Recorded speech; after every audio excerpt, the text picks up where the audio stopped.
Unit 6. Summary. Listening activity number 1. You are going to hear a talk about security in the UK. Listen to the talk and complete the statements below by writing no more than 3 words in the spaces provided. In large cities, for instance London, and crowded places such as airports and stations, there is the risk of theft. We do not want you to suffer the distress of losing important documents and valuables as soon as you step onto British soil.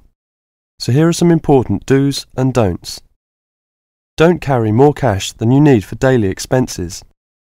If you stay at a hotel, do ask the manager to keep large sums of cash, documents and valuables in the hotel safe and give you a receipt for them. This is a free service. If cash is stolen, it is very unlikely to be recovered. Do keep separately a note of the serial numbers on your traveller's checks, so if they are lost you can inform your bank. Do take particular care of bank and credit cards.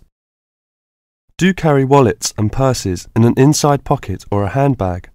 Don't ever leave a bag unattended and make sure it is securely fastened when you are carrying it. Do carry jewellery and valuables such as cameras, radios and typewriters on you or with you, and keep a note of any serial numbers. Do take special care of your passport, travel tickets and other important documents. Documents are at risk particularly at airports and stations where it is obvious that most people will be carrying them. Do make a note and keep it in a safe place of the number of your passport, its date and place of issue. This makes replacement easier if you are unlucky enough to lose it. If you don't want to carry heavy luggage around with you, you can leave it in a luggage office at most large stations and pick it up later. Keep the receipt so that you can reclaim your luggage. Check the opening hours or you may find your luggage locked away when you need it again. If you lose any of your luggage in transit, take this up immediately with the officials of the airline or shipping line. But don't worry too much. 98% is found within 3 days. If you lose anything, go first to the lost property office at the airport or station, as it may have been found and handed in. If you lose your luggage in the street or suspect it has been stolen rather than gone astray, find the nearest policeman who will advise you what to do.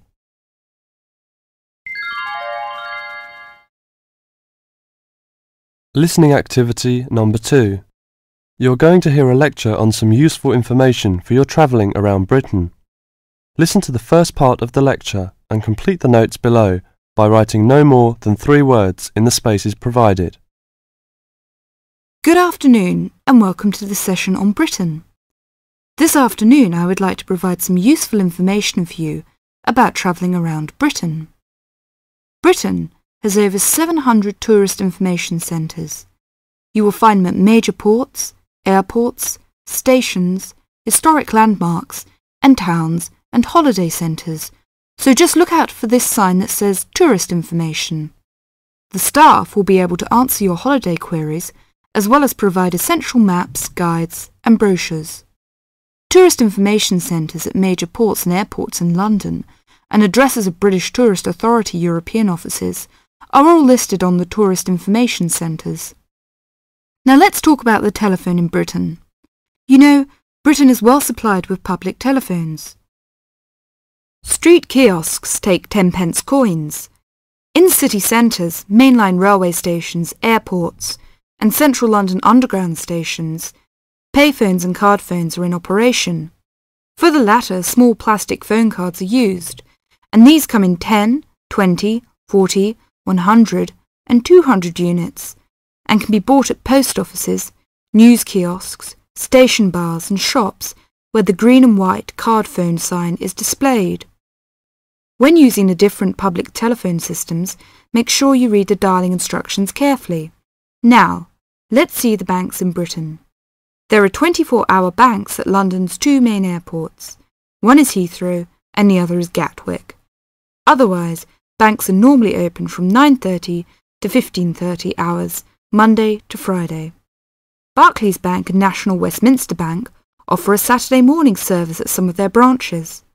National Jaro Bank has 42 bureaux de change located in post offices throughout the country in main tourist areas. Opening hours are 9 o'clock to 17:30 weekdays, 9 o'clock to 12:30 Saturday mornings. One exception to this is the Trafalgar Square office, whose opening hours are 8 o'clock to 20 o'clock weekdays and Saturdays, and 10 o'clock to 17 o'clock on Sundays. The Bureau de Change services are available to overseas visitors. Visitors can change their money there. You can also change money at Bureau de Change, large hotels, department stores and travel agents. Be sure to check in advance the rate of exchange and the commission charged, as these vary considerably. Wherever possible, you are advised to use a bank or Bureau de Change, which conforms to the BTA Code of Conduct.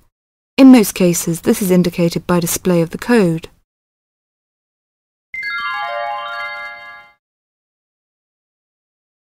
Listening activity number 3. Now listen to the second part of the lecture. As you listen, complete the notes below by writing no more than 3 words in the spaces provided.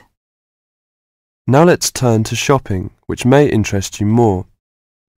In general, shops open at 9 o'clock in the morning and close at 5:30 in the afternoon. In country towns and quieter suburbs, smaller shops close for an hour at lunchtime, and once a week there tends to be an early closing day when most shops shut during the afternoon. Many cities have a late night once a week when shops stay open until approximately 8 o'clock in the evening. You should ensure that anything you bring into the country, such as travelling irons, heated rollers, hair dryers and electric shavers, can be used on the standard British voltage, which is 240 volts, 58 Z. Many hotels will, on request, be able to supply adapters for electric shavers. When you travel, you may want to send postcards home. Stamps can be bought at post offices throughout Britain. They are open from 9 o'clock to 5:30 Monday to Friday, and until 12:30 on Saturday. Stamps can also be bought at postal centre stamp dispensers, at large stores and major tourist attractions. For posting letters, you don't have to go far before finding a red painted letterbox. Alternatively, use the letterboxes at post offices. You may ask how much to tip in hotels and how much it is for a taxi. There are no fixed rules on tariffs about this, and the following is intended only as a guide to customary practice. Most hotel bills include a service charge, usually 10 to 12%, but in some larger hotels 15%. Where a service charge is not included, it is customary to divide 10 to 15% of the bill among the staff who have given good service. In restaurants, if a service charge is not included in the bill, then 10 to 15% is usually left for the waiter. For porters, we usually give 30p to 50p per suitcase. For taxis, 10 to 15% of the fare. Hairdressers, £2 according to how much work they have done, plus 50p to the assistant who washed your hair. If you drive in Britain, you should remember to drive on the left and overtake on the right. The wearing of seatbelts is compulsory for the driver and front seat passengers. Now let's talk about full details of Britain's road regulations. A copy of the Highway Code can be obtained from offices of the Automobile Association, AA, or Royal Automobile Club, RAC, at most ports of entry. These two motoring organisations can also provide plenty of helpful information to all motorists. Contact AA. Telephone is 01 854 7373, 24-hour service. RAC telephone is 0304 204 256, 24-hour service. For something more serious, telephone operators will give you the telephone number and address of a local doctor's surgery. Alternatively, you can go to the casualty department of any general hospital or, in the case of severe emergency, dial 999. 999 is free.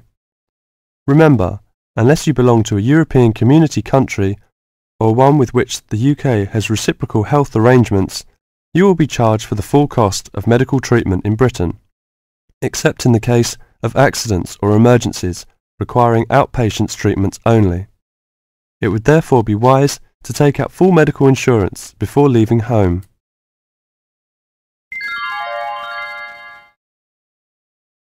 Listening activity number 4.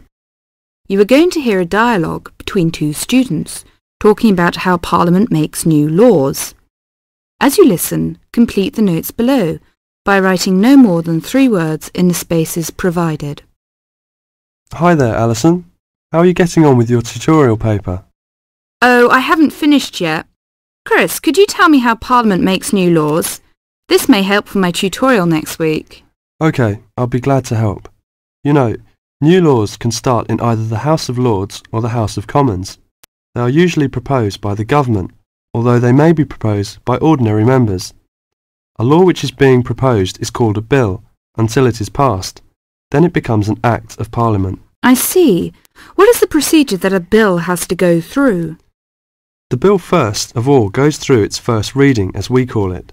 This just means that the title of the bill is announced and a time is set for it to be discussed. Yes. And then what is the next stage? And the bill will go through the second reading, which is really the debate stage.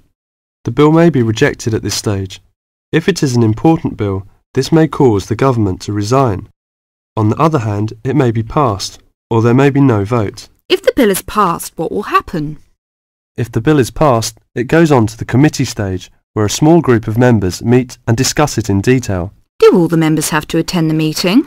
It depends.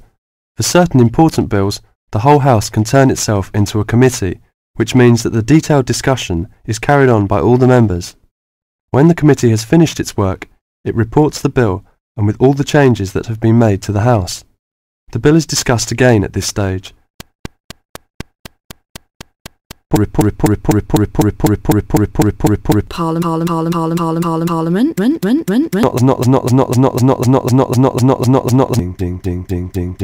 Detail. Do all the members have to attend the meeting? It depends. For certain important bills, the whole House can turn itself into a committee, which means that the detailed discussion is carried on by all the members. When the committee has finished the House the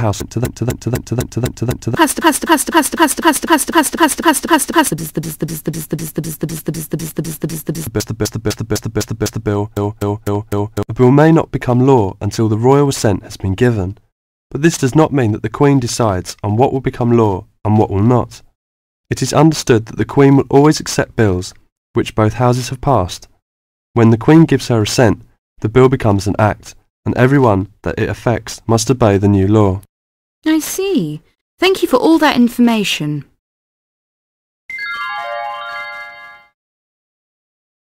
Listening activity number 5. You are going to hear a talk about the English policeman. As you listen, complete the notes below by writing no more than 3 words in the spaces provided. The English policeman has several nicknames, but the most frequently used are Copper and Bobby. The first name comes from the verb to cop, which is also slang, meaning to take or to capture. And the second comes from the first name of Sir Robert Peel, the 19th century politician who was the founder of the police force as we know it today. An early nickname for the policeman was Peeler, but this one has died out.